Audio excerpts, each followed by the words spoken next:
Hello everyone, Happy Trucking Channel sa inyong lahat guys. Kamusta kayo? Ayun, meron tayong subscribers naghahanap ng 6UZ1 na stainless body at 10-wheeler.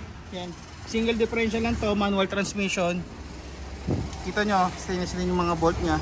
Pero kung mabibigat yung mga karga nyo, syempre hindi pa pwede mga ganyan, no? Maganda dyan bakal.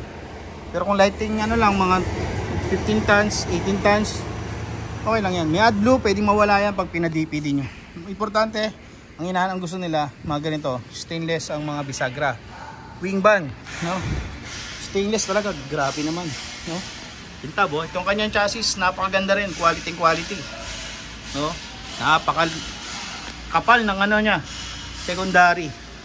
Airbag yan, guys. Ayan. So, yeah. Kaya na siya. Lipat tayo, lipat. Yan, 6UZ1. Talaga, to. Sa tingin ko dito talaga mag-uunahan dito. Napakakitid nga lang guys. Pero ipapakita ko pa rin sa inyo guys. Meron din dito 6UZ1. Ayan, to.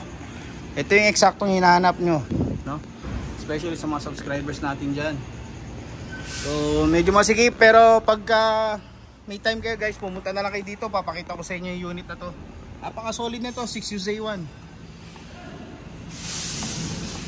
Yan, medyo madilim lang, single differential to, no? Yun. Sa naghanap ng double differential, napakadalang lang po nun, no? So pinakaiba niya lang sa performance, syempre medyo mas malakas ang performance ng double depth sa akyatan lang naman. So ayun lang guys, Happy Trucking Channel everyone. Thank you. Bye bye and God bless.